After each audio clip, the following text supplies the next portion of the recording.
ભાઈએ ત્યાં અવાજ ઉઠાયો અને એક મૃતકને એક માણસ મરી ગયો તો એના ઘરનાને 50 લાખનું વળતર અપાયું અને ભાજપ કોંગ્રેસ વાળા 5 લાખની કટકી કરવા પહોંચી ગયા। આ ફરક છે ભાજપ ને આમ આદમી પાર્ટીમાં। આ ફરક, 1 રૂપિયો લીધો નહીં, કોઈ લેવા દીધો નહીં, 50 લાખ એના પરિવારને મળ્યા અને એક નોકરી લડવાની પાસેથી લેવડાવી, કોઈ રેલવે નોકરી લડજે અને પેલા ભાજપ કોંગ્રેસ ને ગયા કે 5 લાખ અમને આલ દો, 5 લાખ એમને આલ દો, છૂટા કરો, સહી કરો। તો આ ફરક છે। મુનિયા સાહેબે કીધું અત્યારે એવું ને એવું થશે આ ચૂંટણીમાં થશે તો જે આગેવાની કરવા આવે ને એટલું પૂછવાનું, એ આગેવાન એના એ જ આવવાના, નવા આગેવાન તો આવતો નથી। ચૂંટણી વખતે આગેવાન આવે એ જ આગેવાન પહેલા ચૂંટણીમાં આવ્યો, એની આગળની ચૂંટણીમાં આવ્યો તો એ જ આવે। તો આ વખતે શું કરવાનું, જે આગેવાન આવે એને પૂછવાનું કે ગઈ ચૂંટણીમાં તું કહી ગયો તો ભાઈ કે આવું આવું કામ કરાવું અને વોટ આલો, તો કામ તો નહીં થયું, હું કહું તારી સાંભળીએ, સાચી જ ખોટી વાત। જે આગેવાને જવાબદારી લીધી હોય અને એને કહેવાથી કામ નહીં થતું હોય તો એ આગેવાની પણ વાત સાંભળવાની નહીં, સાચી વાત ખોટી વાત। હું જવાબદારી લઉં કે ભાઈ તમે જિલ્લા તાલુકા વોટ લડો, તમારે તો બોર આવશે 1 રૂપિયા નહીં લઈએ અને પેલો જીત્યા પછી કે લાવ 5000, તો બીજી વાર મારો વિશ્વાસ કરવો જોઈએ।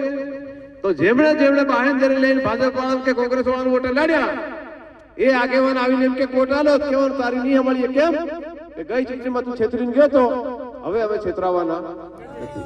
છેતરાવાનું પાછું અને છેતરાવો હાથું જો કરો, કેટલા છેતરાવ તૈયાર? ઓ કર્યો એક છે।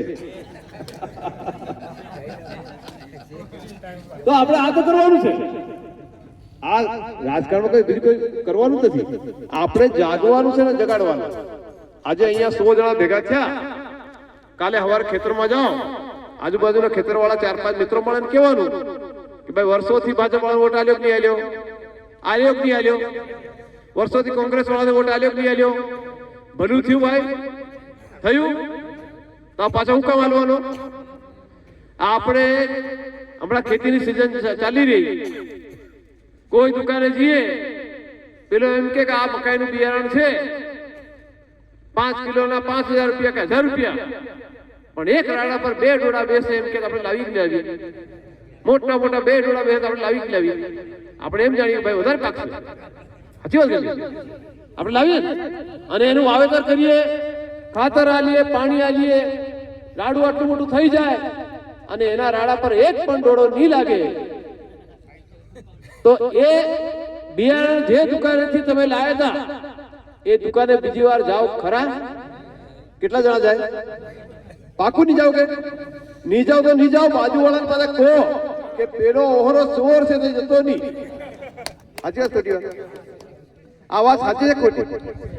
તો ભાજપ ને કોંગ્રેસ વાળાને તમે વોટ આલ્યા અને તમારા કામ નહીં થયા તો બીજી વાર એને વોટ આલાય અને બીજાને કેવું પડે કે આને વોટ નહીં આલાય, હવે કહેવાય કે નહીં કહેવાય? તો આટલું તો કામ કરવાનું, કઈનું નવું ધાડ મારવાની, આટલું જ કરવાનું, કઈ નવી વાત છે? કોઈ સમય કાઢવાનો છે? કોઈ રૂપિયા ખર્ચવાના છે? કોઈ ઝઘડો કરવાનો છે? કઈ જ કરવાનું?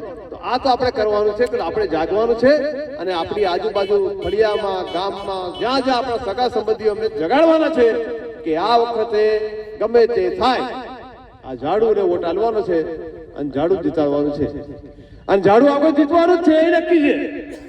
કતવારા કેટલા આવ્યા હતા? ચૈતરભાઈ આવ્યા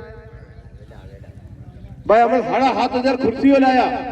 આપણને એમ કે આપણી સભા માણસ ઓછા આવે, આપણે પૈસા ખર્ચીને બોલ્યા નતા, કોઈ ગાડીઓ મોકલી નહોતી, આમ જ આમ તેડું કરી દીધું, ચાલો ચાલો ચાલો આવી રહ્યા છે ચૈતરભાઈ એમ કહી। તમે 7500 ખુરશીઓ લાયા તો 15-20 હજાર ભેગા થઈ બેહાડવા કહી અને નરેન્દ્ર મોદી આવે, ચવાણું ખવાડે, બાટલી પીવાડે, બસ મોકલે તો કઈને જવા તૈયાર નહીં। કેમ? કારણ કે હવે એમનામાં લોકોને વિશ્વાસ રહ્યો નથી અને આ વખતે આપણે આ નવું બિયારણ આમ આદમી પાર્ટીના ઝાડુના બિયારણનો ઉપયોગ કરવાનો છે।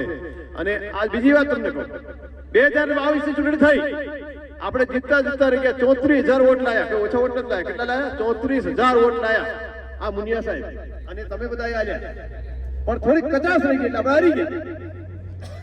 પાર્ટી 3 ઉભી રહી હતી, કોંગ્રેસ ઉભી રહી હતી, કોંગ્રેસ માંથી હર્ષદ નીનામો ઉભો રહ્યો હતો, ભાજપ માંથી કનૈયા કિશોરી ઉભો રહ્યો હતો, અને આમાંથી પાછી આ મુનિયા સાહેબ ઉભા રહ્યા.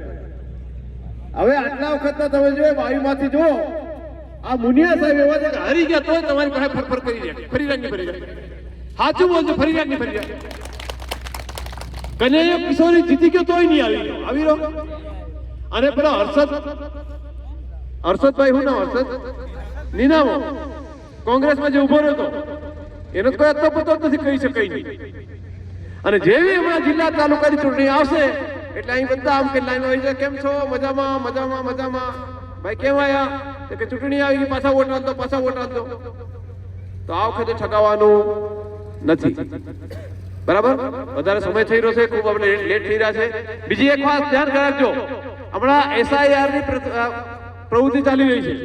તમારે ઘેરે ઘેર ફોર્મ આવી ગયા, મતદારના ફોર્મ આવીને પૈસા જમા કરાવી દીધા. કોઈ આજુબાજુ પૂછી લેવાનું, કોઈનું મતદારમાં ફોર્મ ના જમા થયું હોય તો એને જમા કરાવો, બીએલઓને જાણ કરજો, શિક્ષકને જાણ કરજો શાળાના. અને જો આ નહીં થયું તો મતદાર યાદીમાંથી તમારું નામ નીકળી જશે. એટલે આમાં ખાસ ધ્યાન રાખજો, બરાબર. આ ખાસ ધ્યાન રાખજો, આજુબાજુ પૂછી લેવાનું, કોઈનું નામ રહી ગયું હોય તો આપણે જે શિક્ષક તેને જાણ કરવાની કે આનું નામ રહી ગયું છે, ફોર્મ ભરવાનું રહી ગયું છે, બરાબર. આ ધ્યાન રાખજો કે મતદાર યાદીમાંથી નામ નીકળી જશે, બરાબર. વોટ નહીં, વોટરમાં મળે નહીં ફેર, બરાબર. આ ખાસ ધ્યાન રાખજો. એટલે આપણે કરતા રહીશું. સાથે સાથે તમે 3 ગામના લોકો ભેગા થયા છે, ટીમરડા, લીમડાબરા અને મુદીખેડા, બાંડીબાર. હવે 3 ગામમાં આપણે 15-20 જણની કમિટી બનાવવાની, બરાબર. 15-20 કે 25 થાય તો વાંધો નથી, પણ એવા લોકોની કમિટી બનાવવાની છે કે આપણા ગામમાં 2 બૂથ હોય કે 3 બૂથ હોય, એ બૂથ આપણે ભેગા થઈ જીતાડવાના. અને કોઈના બાપથી ડરવાની જરૂર નથી, બરાબર. હમણાં ભાજપ વાળા આપણથી ડરી ગયા. એક સમય એવો હતો કે એમને દાદાગીરી હતી, પણ હમણાં એમને ખબર પડી ગઈ કે આ બહારનું ગામ ફરી વળ્યું, એટલે ભાજપ વાળા હવે ડરી ગયા, બરાબર. અને કોંગ્રેસ વાળાનો કોઈ અતો પતો નથી, કઈ ફરી છે કોઈ અતો પતો ભાઈ? કોંગ્રેસ વાળા કોઈ જગ્યાએ જોવા મળે? એટલે કોંગ્રેસને વોટ આપીને વોટ વેડફતા નહીં, બરાબર. તો આ વખતે નક્કી જ છે કે દાહોદ તાલુકા પંચાયત અને દાહોદ જિલ્લા પંચાયત આમ આદમી પાર્ટીની બેહવાની છે. અને એના માટે આપણે મજબૂત, લડાયક, નીડર અને વેચાઈની એવા ઉમેદવાર ઉભા રાખવાના છીએ. તો તમે સાથ આપશો બધા કે નહીં આનો? અને તમે વોટથી સાથ આપશો ત્યાર પછી તમારા દરેક કામ રેગ્યુલર કરવામાં આવશે. સાથે સાથે હમણાં જેમ સભા ભરી રહ્યા એમ અમારા જિલ્લાનો સભ્ય, આમ આદમી પાર્ટીનો તાલુકાનો સભ્ય પણ દર 3 મહિને 4 મહિને તમને ભેગા કરશે, પૂછશે કે ગામમાં તકલીફો છે, બોલો, બરાબર. તમારે એને મળવા જવું નહીં પડે, એ તમને મળવા આવીને પૂછશે તમને તકલીફો છે. તો આવું આપણે કામ કરવું છે. કેટલાને કરવું છે? આ તો કરવું છે. તો આ કામ કરવું હોય તો કઈ નથી કરવાનું, ગામે ગામ પ્રચાર ચાલુ કરતો, ફળીએ ફળીએ પ્રચાર ચાલુ કરતો કે આ વખત આ ઝાડુ વાળાને જીતાડવાનો છે. ગમે તેવો માંદો હોય કે નબળો હોય કે કાઠો હોય, પણ જીતાડવાનો કોને છે? ઝાડુ વાળા. અને ભાજપ ને કોંગ્રેસ વાળા જે હાલે કાલે ખાવા પીવાનું, જે હાલે ખાઈ જાઓ પી જાઓ, કોઈ ના નહીં પાડવાની ખોટું લાગી જાય. ખાઈ જવાનું આપણા દુકાના લૂંટેલા છે, પણ વોટ કરવાનો નહીં. અત્યાર સુધી એ આપણને છેતરતા હતા, હવે એમને છેતરવાનું, એમનું ખાઈ જવાનું વોટ નહીં આલે. આ જાહેર રાખો, એમની સભામાં જવાનું, ખાઓ પીવો મોજ કરો, પણ વોટ નહીં આલે. બાકી વાત વધારે સમય લેતા બધાનો ખૂબ ખૂબ આભાર. જય હિન્દ, જય ભારત, જય જય ગરીબ ગુજરાત. મને મોકલી આલજો. યુટ્યુબની ચેનલ છે, હવે વધારે સમય ન લેતા હું ખાસ કહેવા માંગુ છું કે આપણી લીમડાબરા તાલુકા પંચાયતના આગેવાન એવા આપણી બસમાં જોગાભાઈ ભીલવાડ 2 શબ્દ બોલશે. એના બાદ જે લોકો આમ આદમી પાર્ટીમાં જોડાવા માંગે છે એ લોકોને કેસ પહેરાવીને આપણે આજની મીટિંગ પૂરી કરીશું. જોગાભાઈ ભીલવાડ.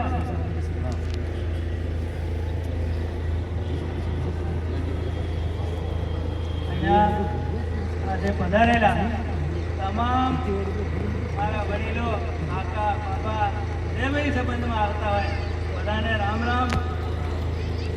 ભાઈઓ, કહેવાનો મતલબ એમ છે કે આપણને ઘણું બધું શીખવાડ્યું સાહેબ કે ભાઈ આપણે